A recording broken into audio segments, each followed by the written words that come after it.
So to so so for Gats or Gatsby, this yacht represents like beauty and glamour. This is his dreams coming true, or the potential of his dreams coming true anyway.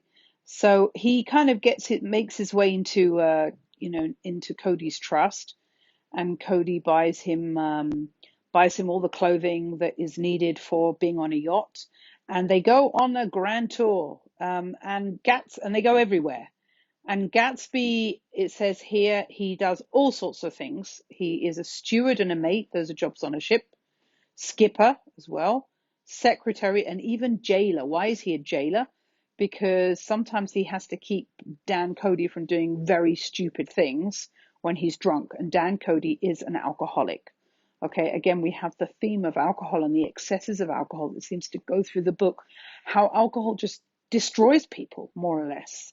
So it says the arrangement lasted 5 years. So this is from when Gatsby's 17 to when he's 21. And the boat goes around the continent 3 times.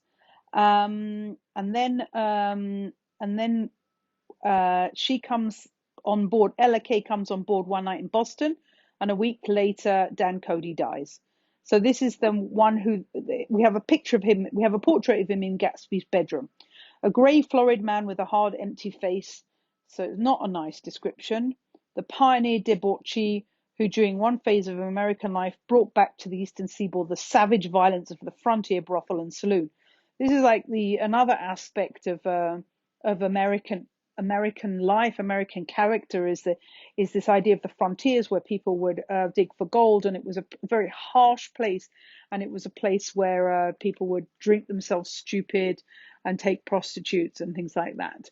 So and the narrator says it was indirectly due to Cody that Gatsby drank so little. So now we know that Gatsby really doesn't drink, or drinks very little. Sometimes he rubs champagne in his hair, but he really doesn't want to touch alcohol.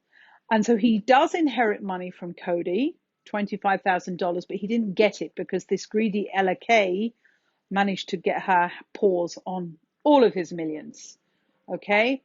I'm very unhappy because the women in Gatsby, they are just not likable people. I can't find a likable woman. Daisy isn't likable. Jordan isn't likable. This Ella Kay certainly isn't likable. And she's got my name as well, which is even less likable to have somebody so nasty with my name. Anyway, so um, where were we? I have a note from the narrator that Gatsby basically he told Nick all of this information much later. So obviously they really do make a friendship, and Gatsby lets him into his confidence. And he says with the wild I'm putting this down with the wild idea of exploding the first wild rumors. He wants to put the record straight about what about all the things that weren't true that were said about Gatsby. Um, and moreover, he told me it at a time of confusion when I'd reached the point of believing everything and nothing about him. Okay, so I take advantage of this short halt while Gatsby, so to speak, caught his breath to clear the set of misconceptions away. So this is a funny place to put all this stuff up because he actually, in terms of the timeline, he finds out the information later on. But here we have it. Um, so, and at this point, Nick doesn't see Gatsby very much. He says it was a halt to my association with his affairs. There's like a break. He doesn't see or hear from him. He was in New York trotting around with Jordan because he's now really Jordan has become his girlfriend. And then he finally goes over to Gatsby's house, and on a Sunday afternoon, and who comes in but Tom Buchanan, which is kind of strange thing to do. There was a party of three on horseback, Tom and a man called Sloan and a pretty woman. And this is another, like, all these irrelevant people who are added into the scenes, and we're never going to see them again, but never mind, they're part of the action right now. They came in a brown riding habit, who had been there previously. Delighted to see you, said Gatsby, standing on his porch. I'm delighted that you dropped in, as though they cared. Like, this is like we're getting to see more and more that the superficiality, the fact that people do not say what they mean. that everybody says, "Oh, darling," and it's so wonderful to see, and they really don't give a damn about one another. Okay, so he makes him feel comfortable, offers him a cigarette, offers him something to drink. Uh, um, he has like he's bothered. It says he was profoundly affected by the fact that Tom was there. So he's bothered by the fact that Tom was there. Um, but he would be uneasy anyhow until he'd given them something, realizing in a vague way that that was all they came for. So even whether Tom's there or not, Gatsby can't be himself until he's the host who gives to everybody else. Um, so they make a bit of chat, and then Gatsby says to Tom, "I believe we've met somewhere before," and Tom doesn't remember, although he lies and says he remembers. And he says about 2 weeks ago because he's recalling the time when they were in that restaurant when they met Nick. Um, and then he says, "I know your wife." Okay. And Tom says, "That's so." And it's like this is one of these times that is like unrehearsed, that Gatsby is trying to get something across. He's not succeeding. "You live near here?" "Nick, next door." "That's so." Okay, so and this Mrs. Sloane doesn't enter the conversation. Um, and then but then after she's drunk a bit, she has a bit more courage. So she says, "We'll all come over to your next party, Mr. Gatsby. What do you say?" And he says, "Certainly, I'd be delighted to have you." um and then Mrs. Sloane says, she says, "Well, I think we've got to be starting home," and Gatsby's kind of begging them to stay. And he also wants to kind of ingratiate himself with Tom as well. At this point, the lady feels bad that she's leaving, Mrs. Sloane. So she says, "You come to supper with me, both of you." So if you're a member of a certain class and you understand all the nuances of their behavior, and just because somebody invites you to do something, that doesn't mean that it's a genuine invitation at all. But Gatsby doesn't have this ability to understand exactly the types of behavior of the upper class. So um, and he wants to go. So immediately Nick says, "I won't be able to," and then she says, "Well, Gatsby, you come," but she doesn't mean it. This is the whole thing. And Mr. Stone keeps whispering things in her ear, like Gatsby should be able to judge that he can't come. And then he says, "Well, I don't have a horse. I'll have to follow you in my car." So he has to get himself together, and everybody starts walking outside. And then Tom says, "My God, I believe the man's coming. Doesn't he know that she doesn't want him?" Okay, the Tom's completely shocked that Gatsby doesn't realize that this woman doesn't really want him to come to the party. And he also and the response is, she says she does want him, and he says she has a big dinner party and he won't know a soul there. I wonder where in devil he met Daisy. So Tom's already a little bit he's a bit suspicious. Like, where did Gatsby get to know Daisy? They're from different worlds. By God, I may be old fashioned in my ideas, but women run around too much these days to suit me. All right. So not only is a racist, but he's quite sexist as well. They meet all kinds of crazy fish. And so Sloane and the lady go down the steps and get on their horses, and Gatsby hasn't come out yet. And she's saying, "We have to go." Um, but then this crowd sort of rush off without Gatsby, which isn't really nice. And it's also like it's like a real slap in the face. I mean, this is Gatsby who's hospitable to everybody else, but in this particular situation, their people are just dumping him, kind of thing. Um, and uh, and Tom has now understood that Daisy hangs around with Gatsby a little bit, and he doesn't like it. So he decides the next Saturday night he's going to come with her to Gatsby's party. And this party is not the same type of party for whatever reasons as the first one we come to, where everything kind of sparkles and glitters, even though things sort of go belly up at the end when everybody's totally drunk. But this party has a different tone to it. It feels different. Um, I mean, Nick says they're the same people, the same sort of people, the same profusion of champagne, the same many-colored, many-keyed commotion. But I felt an unpleasantness in the air and a pervading harshness um, that hadn't been there before. There's something not nice about this party.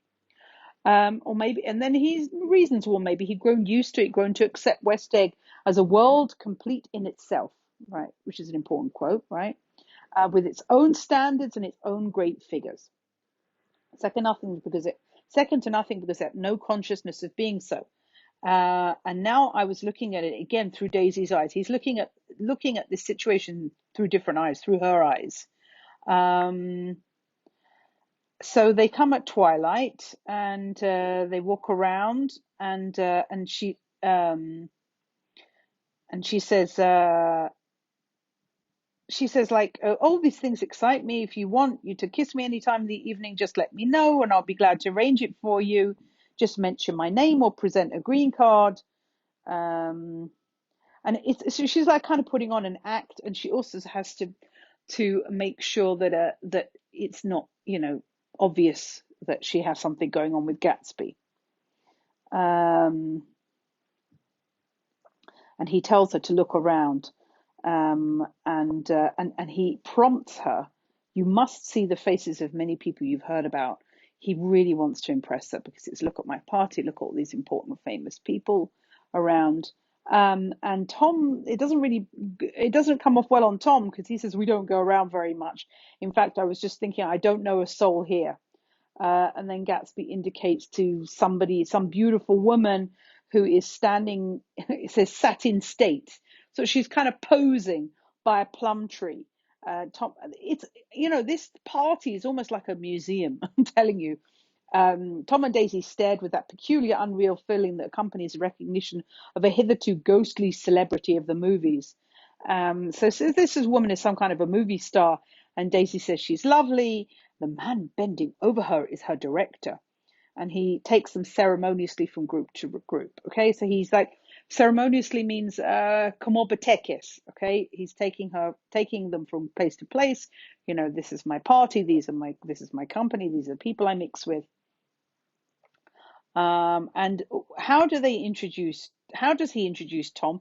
He introduces him as the polo player, which Tom doesn't like very much. And Daisy's quite impressed with all the celebrities. She says, I've never met so many celebrities. Um, and Tom is not happy about he says, I doesn't want to be known as a polo player. And Daisy and Gatsby are dancing. And he dances in a very graceful way. Um, and uh, and she asks Nick to keep an eye out. Doesn't want Tom to see them dancing together. Um,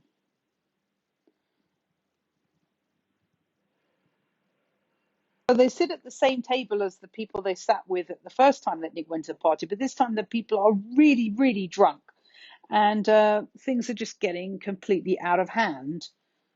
Also an argument between her and this doctor who tells her not to drink, and she yells at him and says, "Your handshakes, you shouldn't operate on me." Everything's like really not such a great atmosphere.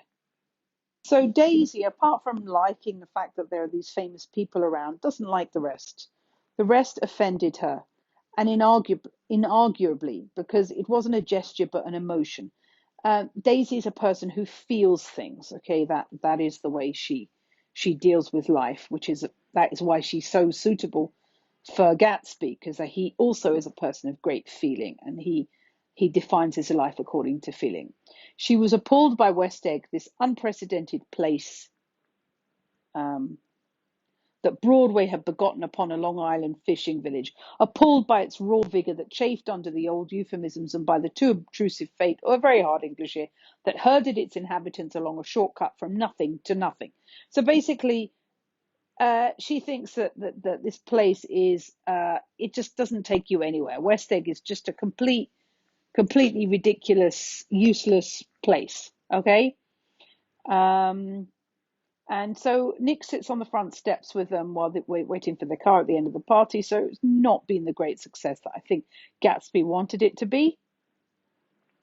And Tom, out of the blue, says, "Who is this Gatsby anyhow? Some big bootlegger? Where'd you hear that?" I inquired.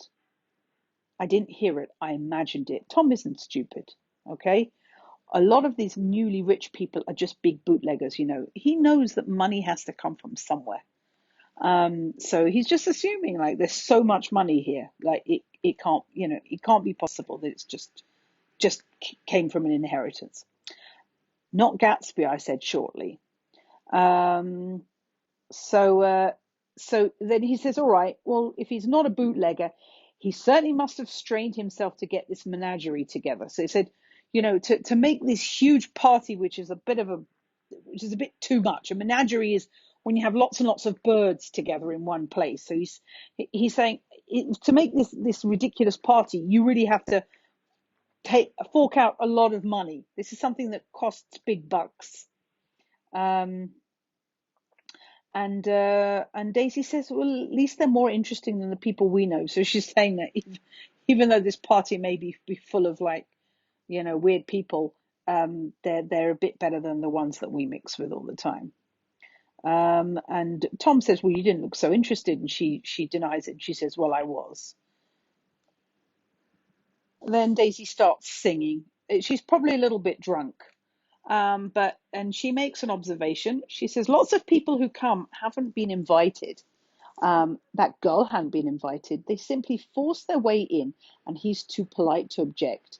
So it's like she kind of doesn't respect him because he's just being too nice and allowing all these people to gate crash his party. And Tom comes back again and says, "I'd like to know who he is and what he does, and I think I'll make a point of finding out." So he's like sniffing for trouble, Tom. He suspects something. And she answers him and she says he owned drugstores, a lot of drugstores. He built them up himself. So Daisy's trying to protect him in a way. And then she says goodnight to Nick.